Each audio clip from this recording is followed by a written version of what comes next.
Mesdames, Mesdemoiselles, Messieurs, bonsoir et bonjour.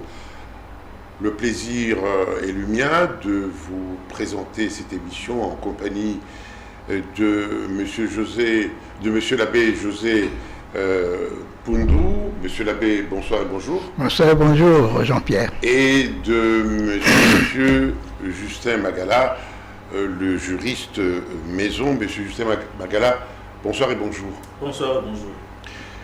Noël, c'est la fête des enfants par excellence. Si on pouvait trouver un foyer pour chaque enfant, ce serait pas mal, non? Et vous savez, en évoquant ce problème, on va aussi entrer dans certains textes qui exigent de nous la protection des enfants. Même la Constitution le prévoit. Monsieur l'abbé, on va aller mollo.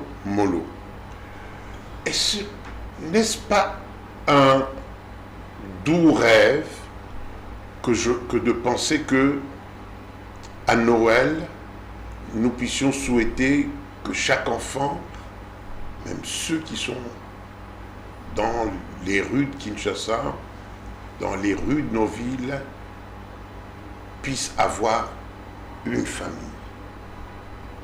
C'est pas un doux rêve. Et ce n'est pas un doux rêve. C'est, je dirais, un souhait ardent qui va dans le sens de l'éradication d'un phénomène, le phénomène enfant des rues, phénomène qui se retrouve non seulement en Afrique, non seulement en RDC, non seulement en Afrique, mais qui se retrouve à travers le monde. Oui. En Amérique latine, vous avez des enfants dans des rues, n'est-ce pas, dans différents pays en Amérique latine. Aux États-Unis, en Europe, partout il y a des enfants de rue, n'est-ce pas, sous différentes formes, bien entendu. Alors, le souhait ardent que j'émets, c'est celui de voir ce phénomène éradiqué dans notre pays, du moins dans notre pays. Très bien. Et à l'occasion de la fête de Noël, eh bien, on peut démarrer cette initiative. Monsieur l'abbé, merci. Maître Magala, ces enfants qui sont dans les rues, serait-il possible vraiment qu'ils se retrouvent à l'aise, enfermés, j'utilise expressément cette question, dans une famille, autour d'un repas? Oui, c'est possible. Mais seulement, il faut d'abord comprendre d'où vient le phénomène pour oser y proposer des solutions. D'où vient le phénomène? Monsieur l'abbé a dit tantôt que c'est partout sur Terre, c'est vrai. Mais pour chaque cas, pour chaque pays, il y a des raisons spécifiques. Ici, chez nous, la première raison, c'est la pauvreté, qui a fait éclater la cellule de base de toute société, qui est la famille. Vous savez, l'autorité du père ne se justifie que dans la mesure où il rapporte la sécurité. Et quand le père n'est plus en mesure d'apporter la sécurité, la famille éclate. Parce que celui qui vient directement en aide au père, c'est la maman. Mais la maman n'a pas été créée pour supporter le poids de la famille, même si on commence à le vivre aujourd'hui. Donc, la question de l'éclatement de la cellule de base se pose. Aujourd'hui, nous avons pour les fonctionnaires ou les communs de ceux qui travaillent chez les étrangers, ils sont à un SMIC de l'équivalent de 70 $ américains. Avec ça, vous ne faites pas vivre une famille. Il y en a même qui sont partis en retraite à crédit. On n'a pas payé les frais. Conséquence, la famille éclate. Donc ces enfants ne se retrouvent pas, pour la plupart, dans la rue par choix. ils se retrouvent dans la rue pour chercher d'autres solutions de subsistance. Certes, il y a une partie d'enfants qui partent par révolte. Oui, par révolte, par envie, entre guillemets, ou par refus d'autorité. Il veut fumer du chanvre à la maison des Coinstro. Par mimétisme. Oui, il estime qu'il doit partir parce que tel ami est aussi dans la rue.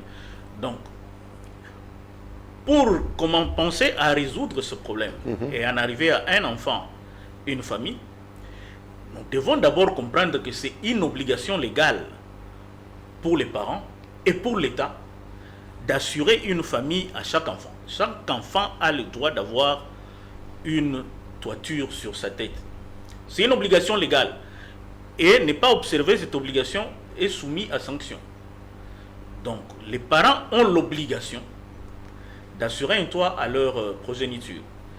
Ça, c'est dit pas dans un seul texte, parce que par rapport aux droits de l'enfant, on a 4 textes de base.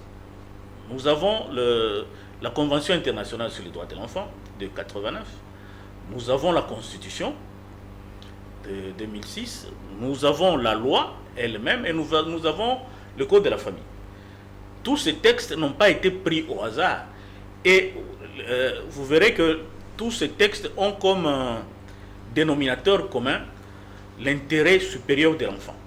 C'est ça qui détermine l'assiette qui doit être la nôtre quand on discute de cette émission. Est-ce que l'enfant se retrouve? Parce qu'il ne suffit pas de mettre un toit sur la tête de l'enfant, mais il faut que ce soit un toit digne.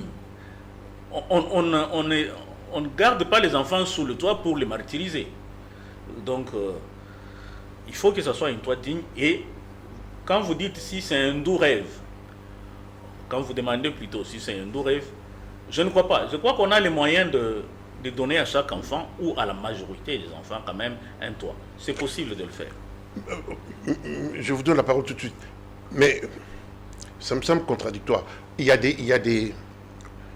des parents qui travaillent dont le SMIC est autour de 70.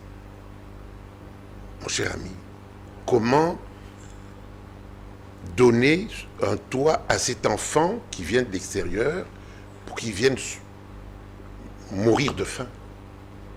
Mais c'est justement ça le problème. Quand on dit comment on en est arrivé là, c'est ça le problème, un des problèmes principaux. Qu'il faut résoudre. Qu'il faut résoudre. C'est-à-dire qu'on peut se battre pour ramener un enfant sous les toits paternels ou familial. Mais si c'est pour ne pas l'accompagner, il va repartir. Donc on doit d'abord gérer ces problèmes-là de SMIC. On doit gérer les problèmes, ça c'est pour les fonctionnaires et autres employés chez les...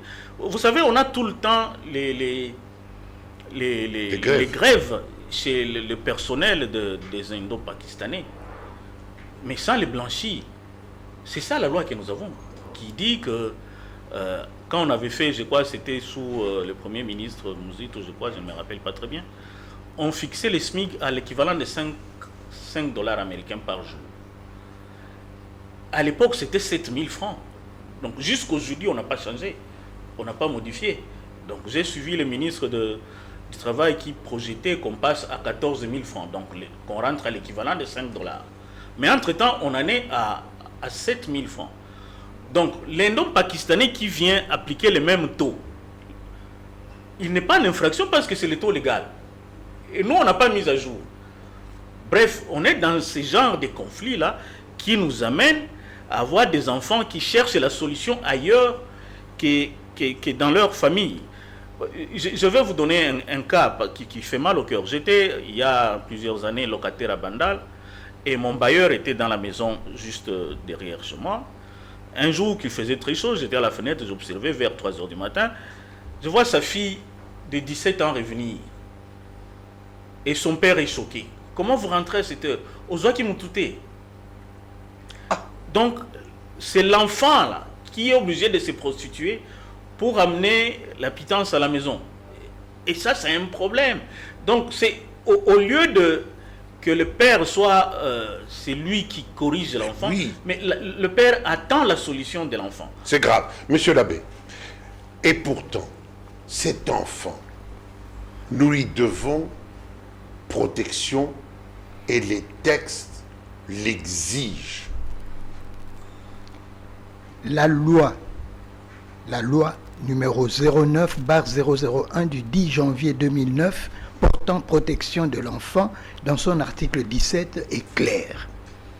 Tout enfant a droit à un milieu familial, cadre idéal où ses besoins matériels, moraux et affectifs sont pris en compte pour son épanouissement. Et donc ça, c'est la loi. Et cette loi doit être d'application par tout le monde, sans exception. Il n'y a aucune exception qui est évoquée dans cet article. Mais comme nous ne pouvons pas, la faute à qui? La faute au pouvoir public. Au pouvoir public, parce qu'il y a bien entendu le pouvoir public qui doit donner la possibilité aux familles de vivre décemment, de vivre convenablement. Et donc, le pouvoir public a le devoir de garantir un travail qui permet aux familles de vivre. Le pouvoir public a le devoir de donner à ceux qui n'ont pas du travail, leur donner un minimum. On appelle ça le minimum vital, n'est-ce pas? Eh bien, ça c'est le devoir du pouvoir public, n'est-ce pas? Qui, malheureusement, dans notre pays, ce n'est pas toujours respecté, n'est-ce pas? Ce n'est pas toujours respecté. Et comme l'a dit Maître Magala tout à l'heure, eh bien, une des causes, une des premières causes qui poussent les enfants à aller dans la rue, c'est la pauvreté, c'est la misère, c'est la précarité de la vie, n'est-ce pas, dans nos familles, n'est-ce pas? Les parents qui ne sont plus à même de subvenir aux besoins de leurs enfants, eh bien, ils ont intérêt parfois à ce que les enfants aillent dans la rue. Ils laissent partir les enfants, n'est-ce pas? Oui. Ou ils s'en débarrassent, bon débarras, n'est-ce pas? Ce qui est une infraction par rapport à la loi portant protection de l'enfant, n'est-ce pas? C'est une infraction, n'est-ce pas?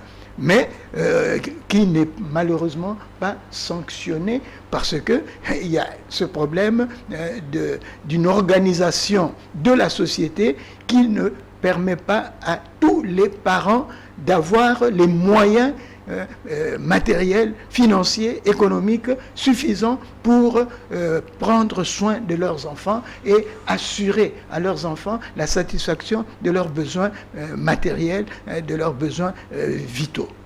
Oui, mais Maître Magala, comment en sommes-nous arrivés là? Parce que là, vous allez voir que le disque va être rayé, puisque quand même, avouons-le, sans pouvoir proclamer le colonisateur comme étant... mais à l'époque quand même, toutes ces choses-là étaient plus ou moins encadrées. Est-ce que c'est notre impréparation qui a fait que nous continuons à aller à volo? Je ne crois pas que ça soit de l'impréparation, c'est plutôt... de l'inconscience. Oui, de l'inconscience aussi, je crois, un peu de désordre. Parce que quand la famille a failli, l'État a l'obligation d'assurer un toit à l'enfant. C'est-à-dire un toit de remplacement. Si on ne lui trouve pas une famille d'accueil, on doit le mettre dans une institution spécialisée. En attendant. Mais ici, les services sociaux, chez nous ici, ne fonctionnent pas. Parce qu'il ne suffit pas de mettre les enfants en placement dans une famille ou dans une institution. Il faut suivre ces enfants-là. Est-ce qu'ils s'adaptent? Parce que ça doit être fait pour l'intérêt de l'enfant. Il faut que même quand on le met dans une famille, ça soit, entre guillemets, une famille de sa culture, pour qu'il se retrouve. Ou une institution de sa culture pour que, pas de sa culture, mais qui prenne en compte son intérêt. Bon, maintenant, ici, ça ne fonctionne pas. Un problème d'adaptabilité. Oui, ici, les services sociaux ne fonctionnent pas. Comment on va placer les enfants si on ne connaît même pas le nombre de ces enfants? Déjà qu'on ne connaît pas le nombre des adultes, alors les enfants. C'est-à-dire, pour un pays qui n'a pas de carte d'identité, pour un pays qui n'a pas le dénombrement fixe de ses habitants, de sa population, on ne sait pas suivre ces enfants-là. Et ça, c'est un problème majeur. On doit pouvoir suivre tous les enfants. Et c'est une obligation. Nous avons signé la Convention sur les droits de l'enfant. L'État doit pouvoir assurer cette protection-là. Premier problème. Deuxième problème, on a déjà parlé de la pauvreté. Maintenant, l'adaptabilité des enfants dans ces genres de situations. Ok, nous avons des familles qui éclatent par rapport au comportement des parents. Donc, les enfants partent pas parce qu'il n'y a pas de moyens, mais parce qu'il y a un père tyran. Ils assistent chaque jour à un combat de boxe entre papa et maman. Et à un moment, l'enfant est révolté, il part. On a des cas comme ça. Il y en a beaucoup. Mais le père tyran, parfois l'enfant ne comprend pas que le père tyran est en train de faire d'exercer cette tyrannie pour le bien de l'enfant. Parfois. C'est-à-dire qu'il y a un manque d'équilibre dans l'éducation. Très bien. Oui, c'est-à-dire que quand l'enfant ne comprend pas, vous savez, l'enfant, même quand vous le tapez, il va courir vers vous, toujours. Parce qu'il n'y a que là qui se sent en sécurité. C'est-à-dire, il a mal agi, il court vers vous, vous tapez dessus, et puis bon, il ne va pas disparaître pendant un temps. Le problème aussi, c'est qu'on agit en retard. Parce qu'aujourd'hui, nous avons des enfants de la rue qui sont devenus des grands-pères de la rue. Donc, ils sont dans la rue, ils ont produit d'autres enfants de rue et d'autres enfants de rue, tels qu'on se demande, on va commencer par où? Ok. Mais prenez les tout jeunes. Vous verrez ici sur le boulevard des enfants de 4 ans, 5 ans. Commençons d'abord par cela. Même si on doit faire des placements en famille, ça doit être des placements suivis. C'est-à-dire, il faut que le service de l'État fonctionne au minimum. C'est une obligation pour l'État. L'État... Si l'État n'y arrive pas, il est en faillite. Il est en faillite parce que c'est ça qui définit la qualité de la population qu'on aura demain. Ce sont les enfants qu'on éduque aujourd'hui. Et si on veut être un grand-père heureux, il faut avoir formé des enfants normaux. Alors là, ça pose énormément de problèmes parce que les enfants fouillent où il y a un problème de marâtre qui se comporte mal, c'est tout ça qu'il faut prendre en charge et l'État doit pouvoir assurer. Monsieur l'abbé, vous avez lu la loi sur, la protection de l'enfance. Que dit la Constitution? La Constitution est claire. L'enfant, d'abord, commence par dire, tout enfant mineur a le droit de connaître les noms de son père et de sa mère. Il a également le droit de jouir de la protection de sa famille, de la société et des pouvoirs publics. Voilà. Jouir de la protection de sa famille, de la société et des pouvoirs publics. Voilà. Et donc, les parents... Ça ne s'arrête pas là. Ça ne s'arrête pas là. Les parents ont le devoir de prendre soin de leurs enfants et d'assurer leur protection contre tout acte de violence, tant à l'intérieur qu'à l'extérieur du foyer. Et les actes de violence, c'est aussi la tyrannie dont on a parlé tout à l'heure. Les violences faites à l'enfant, n'est-ce pas? Battre l'enfant, eh bien, c'est une violence. Même si on veut la justifier, il y en a même qui vont jusqu'à utiliser la Bible pour justifier ce type de violence. Oui, mais dans la Bible, on a dit Jésus a pris le fouet et tout, et puis ils disent le papa doit avoir un bâton pour... Non, on utilise la parole de Dieu pour justifier des actes de violence commis sur les enfants, n'est-ce pas? Et dire que c'est l'éducation. L'éducation ne se fait pas par la violence.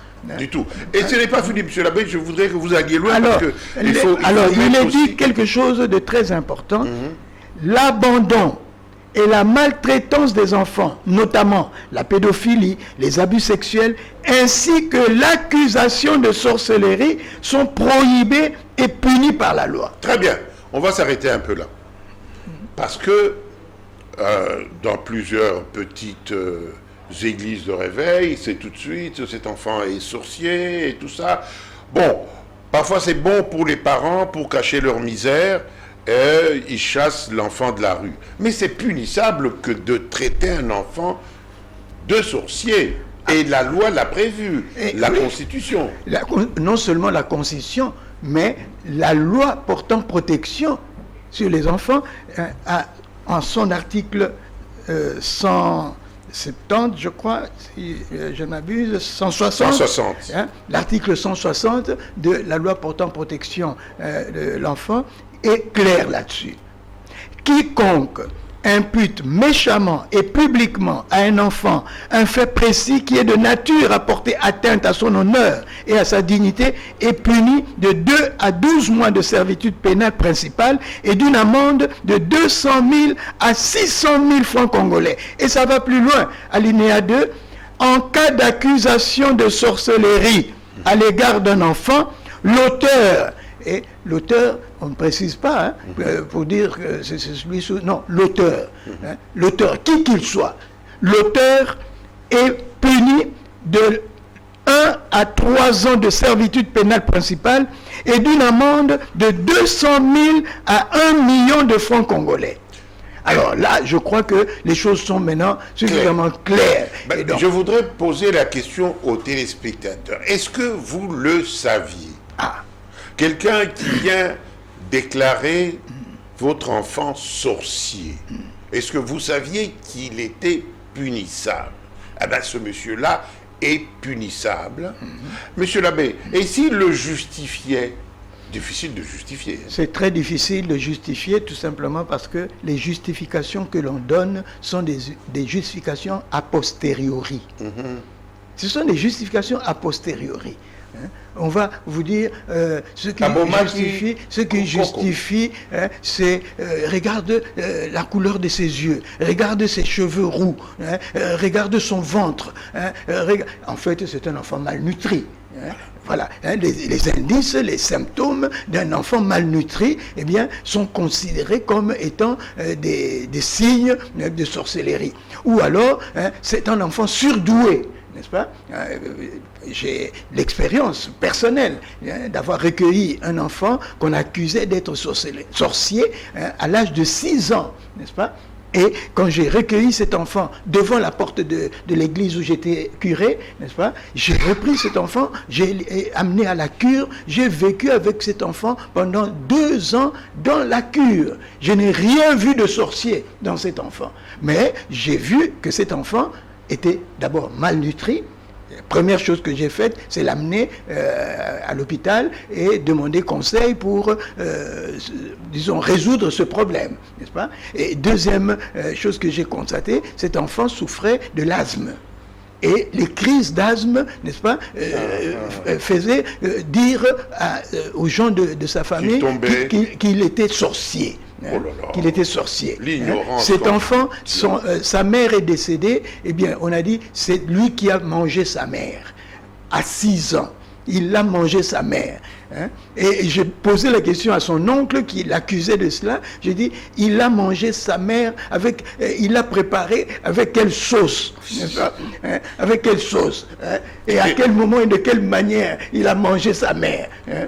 C'est intéressant, je crois que nos téléspectateurs ont bien compris. Maître Magala, vous parliez d'adaptabilité, mais est-ce que cela veut-il dire, et je prêche qu'il ne faut pas poser une question 2 fois, j'allais tomber dans le piège, est-ce que la sorcellerie, on peut dire que la sorcellerie n'existe pas? Bon, ça c'est une question de rhétorique, souvent il existe ou il n'existe pas. Ce que je sais, c'est que la loi congolaise n'organise pas. Donc je vais vous répondre en juriste. Donc il n'y a pas d'infraction de sorcellerie. Voilà. Ça n'existe pas. Ensuite, parmi les enfants que M. l'abbé a cités, il a oublié d'ajouter un cas particulier, les enfants autistes. Oui. Ça, ils sont souvent accusés de sorcellerie. Tous les mots. Alors que, quand on les soigne très bien, ils s'en sortent. Ils sont aussi enfants que tous les autres. Maintenant, je dois rentrer sur l'article 41 de la Constitution que M. l'abbé venait de lire. Si on est dans les enquêtes pour trouver des responsabilités et qu'on trouve votre enfant dans la rue, ça concerne le premier cas qu'il a cité, l'abandon. Vous êtes passible de la prison. Comment votre enfant se retrouve dans la rue? Il y a eu abandon. Vous, parents, vous êtes passible de la prison ou des amendes. La maltraitance, c'est cité là dans l'article 41 de la Constitution.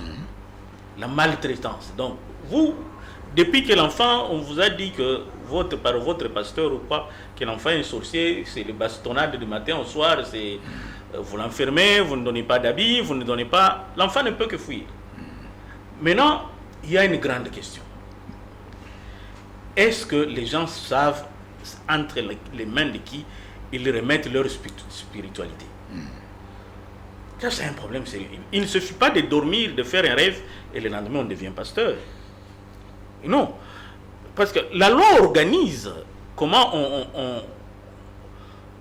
on crée une église. Ah oui. C'est organisé par la loi. Et il y a la partie formation. C'est le ministère de la Justice qui... Oui, avant qu'on vous donne l'autorisation, vous devez prouver que vous avez eu Et puis si vous êtes un bon pasteur, si l'enfant est sorcier, remettez-le nous en état.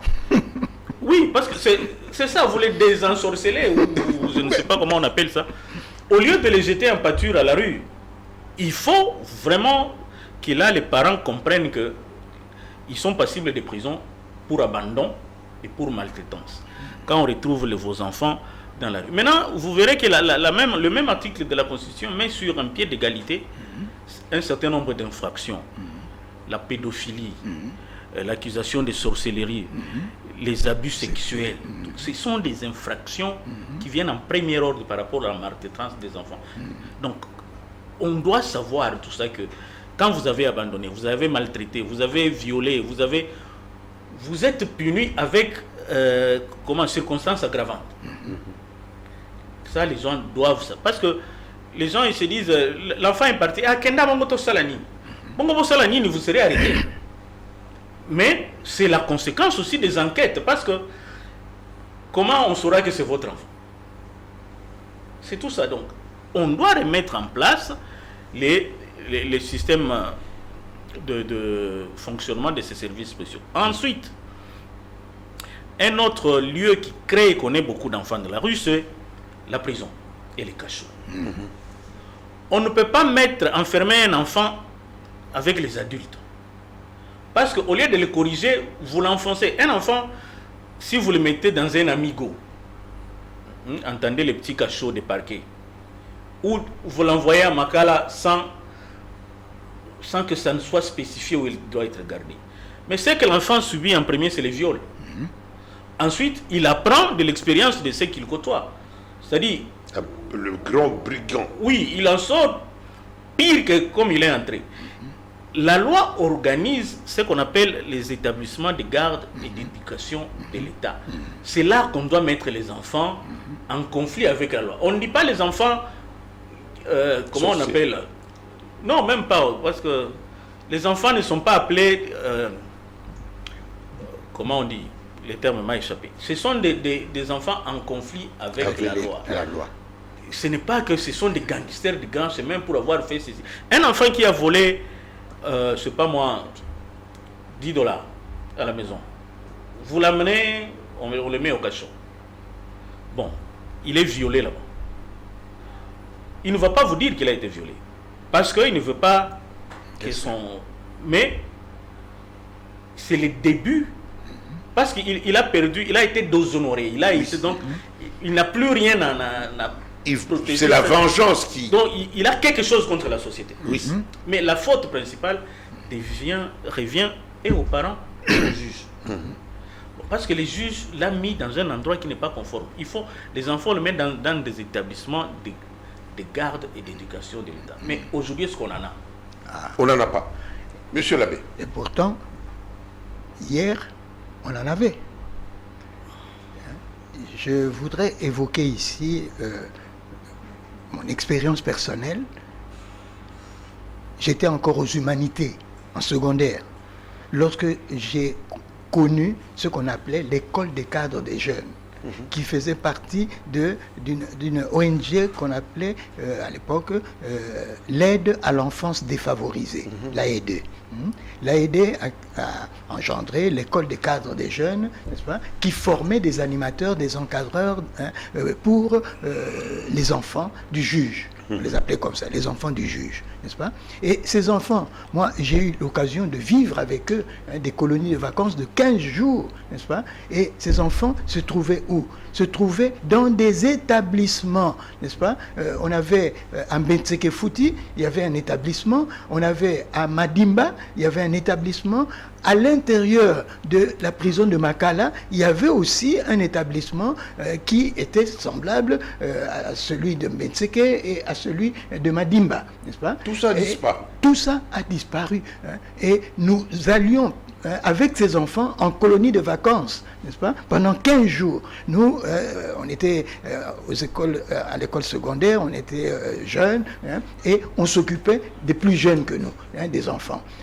Et ce que j'ai remarqué, et c'est là où j'amènerai un autre élément qui est aussi un élément important pour comprendre comment et pourquoi les enfants vont dans la rue, c'est le manque d'amour.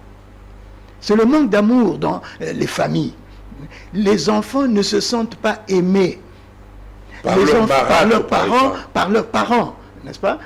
Et souvent, c'est le cas des familles recomposées. Souvent, c'est le cas des familles recomposées.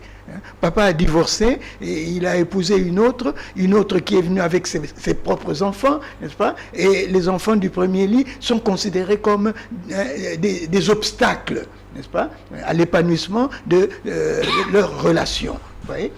Et ce qui fait que ces enfants, n'étant pas aimés, eh bien, ont tendance à aller trouver ou aller chercher l'amour ailleurs. Et ils vont le chercher dans la rue, malheureusement. Alors, j'ai fait cette expérience en deux circonstances. La première circonstance, c'était les enfants qui sont dans les centres d'hébergement. À l'époque, le père Frank Roulands, paix à son âme, qui a créé l'œuvre de réclassement et de protection des enfants de la rue, hors pair, n'est-ce pas? Eh bien, était mon confrère. Lui, il était vicaire à Christ-Roi, moi j'étais vicaire à Saint-Joseph, n'est-ce pas, à la paroisse Saint-Joseph, à Matongé.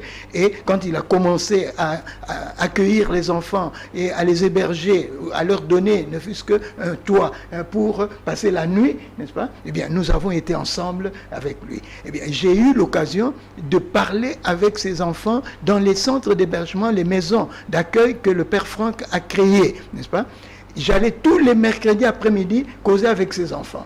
Eh bien, j'ai retenu une chose, c'est que ces enfants me disaient tout le temps, si nous aimons être ici, c'est parce qu'ici on nous aime.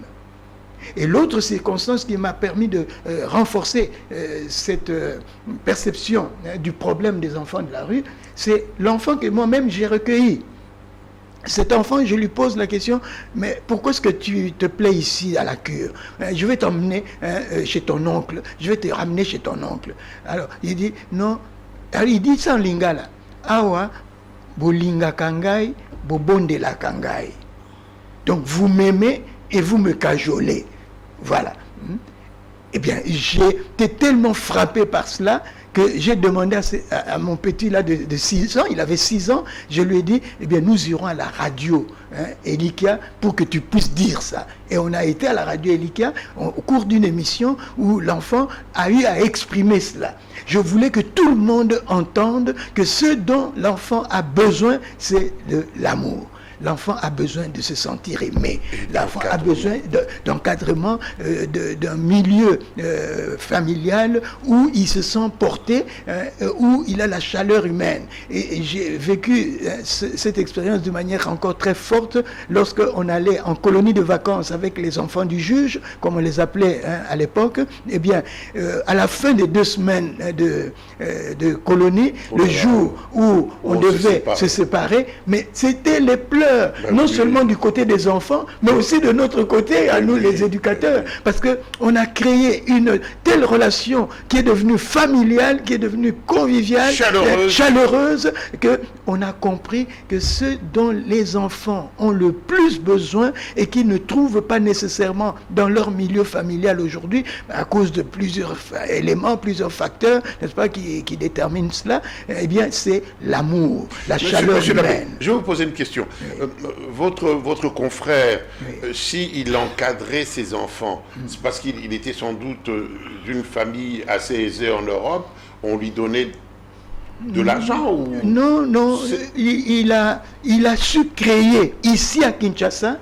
Avec quels moyens? Il a su créer ici à Kinshasa des groupes de gens qui le soutenaient. Des gens qui avaient des moyens, n'est-ce pas? Il allait chez tel général, il allait chez tel ministre, ou chez tel PDG, ou chez tel haut fonctionnaire, n'est-ce pas? Et on lui donnait, n'est-ce pas?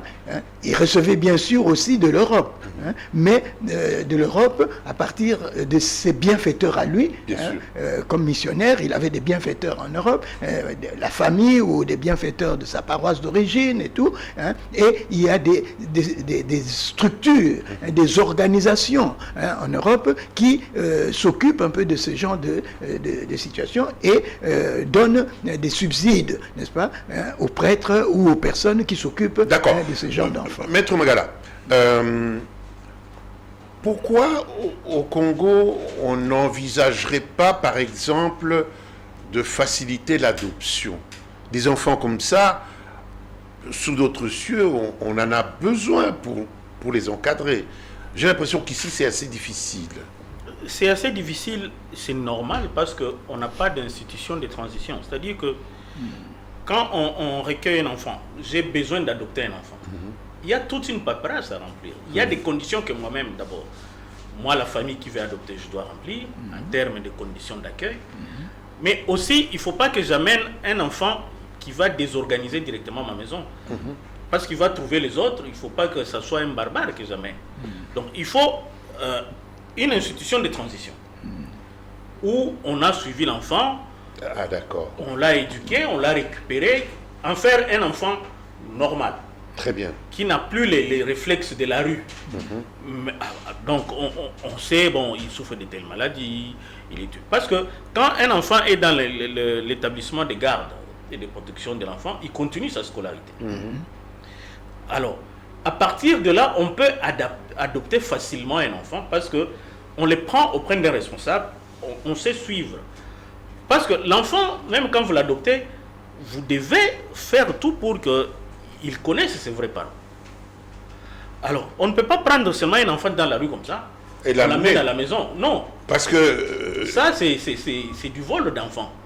Même si vous devez... Parce que vous pouvez faire un esclave là-bas. Oui. C'est organisé. L'adoption est organisée. Donc, l'État, la Convention, je crois, la loi aussi dit que l'État a l'obligation d'assurer un toit familial de remplacement aux enfants qui sont en manque, qui ont perdu leur famille. Donc ça, c'est organisé comment? Les enfants, on les recueille dans une institution spécialisée où ils sont éduqués, ils sont suivis. Et maintenant, par rapport aux besoins exprimés par les familles qui veulent adopter, on peut les aiguiller sur les enfants. Parce que je peux venir chercher à adopter un petit garçon. On ne va pas me donner une fille. Ou je veux avoir une fille, on ne va pas me donner un garçon. Je veux avoir un petit garçon de 5 ans. Donc, il faut que ce soit un enfant qui réponde quand même à mon organisation. Et donc, c'est important. Il faut qu'on ait ces organisations de transition qui peuvent... Ça peut ne pas être des services publics, mais ça peut être des services d'utilité publique que l'État organise de loin. Mais avec un regard oui, quand parce même. Que M. Labbé a dit quelque chose d'important. Les gens contactaient et ils avaient de l'argent. Il y a beaucoup de gens qui sont prêts à aider les enfants. Le problème, c'est qu'il n'y a pas d'institution organisée qui propose. On ne peut pas donner son argent à des escrocs. Donc, si vous avez une institution organisée, vous avez toutes les autorisations, vous avez un suivi. Dans le cadre, disons par exemple, une institution organisée par une archevêché ou une église catholique ou protestante, où on sait suivre. Voilà, on va suivre. Il y a des gens qui sont prêts à donner des moyens. Oui, il y a des gens qui n'attendent que ça. Le problème, c'est qu'on n'en a pas. Ce qu'on a cité là, les Madimba, les Bensekefouti, c'est de l'histoire ancienne. Parce que je me rappelle, j'ai travaillé sur cette question de protection de l'enfance en 3e Gadua avec madame, le professeur Idzumbu Rasso. Et on visitait ces établissements. Ils étaient là, les enfants. Certes, il y avait déjà un petit problème de subsides. Mais vous savez que en cas de malnutrition, comme on appelle, une boîte de sardines fait des miracles par rapport aux enfants kwashiorkor et consorts. Donc ce n'est pas qu'on a besoin de milliards, c'est juste des petits moyens organisés par rapport à... On peut récupérer facilement les enfants, mais il faut qu'il y ait une organisation au départ. Et nous, on n'a pas ni établissement public, ni d'utilité publique. Oui, il y a eu aussi des abus, Ngoulou, etc., qui se sont mêlés là-dedans pour faire des prostituées de l'autre côté. C'est compliqué. Mais c'est le problème des trafics d'enfants. Oui.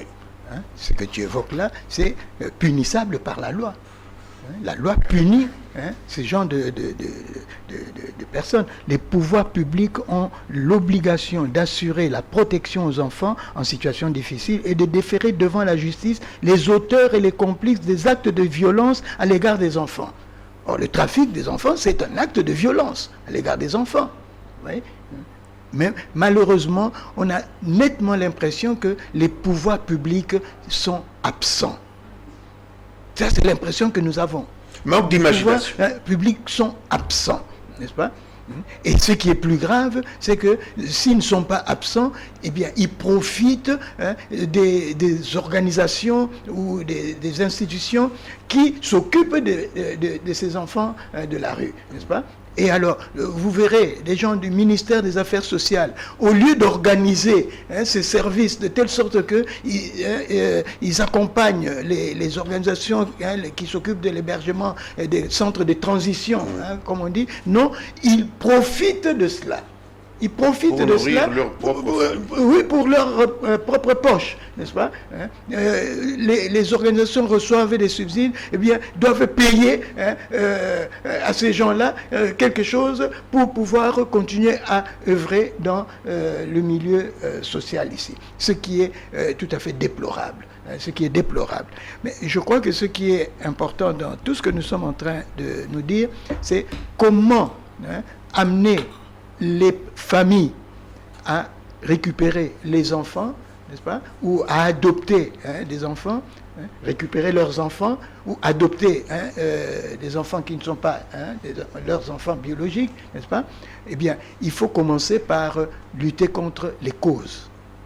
Lutter contre les causes. Nous avons évoqué une première cause, c'est la pauvreté, qui est liée à un désordre, une désorganisation de la société, qui fait que les gens n'ont pas les moyens, les fonctionnaires qui ne sont pas payés, des enseignants qui ne sont pas payés convenablement, et tout ça, et des gens qui sont au chômage et qui n'ont rien,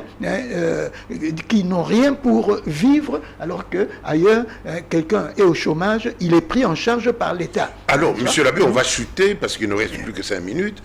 Les Koulouna, ils proviennent justement de ces milieux de non-prise en charge des enfants, et ce sont des dangers potentiels pour même pas potentiels, évidents pour la société. Les gens en souffrent aujourd'hui. Je suivais Top Congo aujourd'hui, mais les Koulouna, c'est presque partout où ils font des ravages et sans pitié. Un enfant qui n'a pas été pris en charge quand il se trouve devant des gens bien, mais il veut se venger contre cette société qui ne l'a pas aidé à évoluer, et c'est parfois des choses très regrettables. Très regrettables, et ils font des dégâts majeurs dans la société, parce que comme je disais tantôt, ce sont parmi les Koulouna là, il y a des enfants qui ont grandi dans la rue et les parents les ont eus dans la rue. C'est-à-dire, tous ceux qui connaissent, c'est la violence. C'est tout. Parce que dans la rue, il y a une violence terrible. Même pour venir, tu ne quittes pas n'importe où pour venir t'installer n'importe où dans la rue. Il y a une organisation. Oui. Donc, il y a les patrons de ces lieux-là, les patrons Koulouna de ces lieux-là où tu dois être, mais qui sont te fait impitoyables. Subir des sévices terribles pour qu'on accepte que tu vives dans leur quartier. Voilà, dans ce quartier-là. Et ceux qui volent, par exemple, sur le boulevard, ce n'est pas les mêmes que ceux qui volent vers le Grand Hôtel. Ce n'est pas les mêmes qui volent à Kintambo. Chaque coin a son organisation. Mais on ne peut pas commencer par la fin, on ne peut pas inverser. Il faut commencer par le départ. C'est-à-dire, freinons l'arrivée d'abord des nouveaux enfants dans la rue. Par l'organisation de la cellule de base, l'organisation des familles. Oui. Commençons par là. Organisons l'école comme c'est organisé là, avec la gratuité vraie de l'enseignement. Et puis créons les institutions de récupération. Merci pour le vrai. Qu'est-ce que vous voulez dire? Non, ce n'est Je pas... provoque. Oui, non, c'est prévu dans la loi. Ce n'est pas une invention congolaise, la gratuité de l'enseignement. Nous avons signé la Convention sur le droit de l'enfant qui dit que l'école primaire doit être gratuite. Alors, pourquoi vous dites vrai? Non, il faut organiser ça, pour que ça soit effectivement gratuit. Parce que quand on dit gratuit, et que ici le prof me dit d'amener ça, ce n'est plus gratuit. D'accord. Alors, est-ce possible que nous puissions être sensibles à l'approche de la Noël pour avoir ne serait-ce qu'un enfant ce jour-là? Je me souviens quand on était petit, à la Noël, chez moi on mange le foufou. À Noël on mangeait du riz, beaucoup de viande, beaucoup de poulet.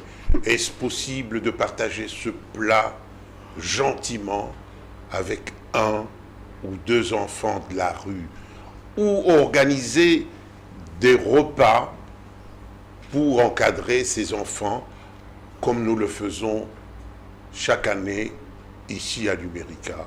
Je crois que c'est possible. Si nous le faisons, c'est grâce à vous, parce que vous participez à notre demande à l'organisation de ces soirées où les enfants sont heureux. Mais malheureusement, la plupart d'enfants qui viennent sont des enfants nantis. Vous trouvez des enfants qui parlent français, qui ont été amenés par leurs parents. Là, on change un peu les choses, on les déforme. Si on peut avoir ces enfants et les autres, les plus pauvres, ce serait extraordinaire. C'était ça l'objet de cette émission, qui ne va pas s'arrêter là. Il y aura une deuxième émission, peut-être une troisième. Et si vous avez des idées, vous savez comment nous les partager afin que nous puissions à notre tour les diffuser en faveur des autres. Monsieur l'abbé, le dernier mot, une minute. Une minute, eh bien, il est possible d'accueillir les enfants qui sont dans la rue, dans nos familles, dans nos paroisses. Comme curé de paroisse à Saint-Alphonse Matete, je venais d'être nommé curé de paroisse. Eh bien, c'était pas Noël, mais c'était plutôt Pâques. Eh bien, j'ai invité les enfants de la rue de Matete Pour passer, semer un peu la joie. Pour passer la fête de Pâques ensemble. Et la nuit de Pâques, eh bien, je les ai habillés. Je n'ai pas reçu des subventions de qui que ce soit. Avec mon petit sou à moi de poche, mon argent de poche, eh bien, j'ai acheté des tombola boaka, donc voilà, pour semer la joie, monsieur l'abbé. J'ai pris ces enfants et on a mangé.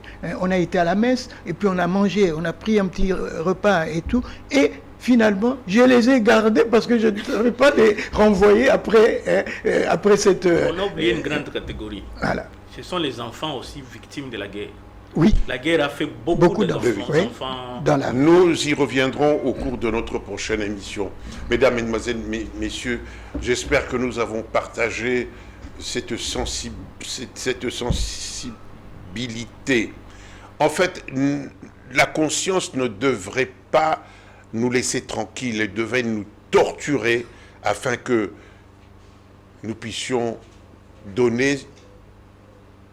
remettre à la société ce qu'elle nous a donné. Merci. Si le message vous est parvenu, je vous remercie. Monsieur l'abbé, je vous remercie. Maître, je vous remercie. Et dans 15 jours...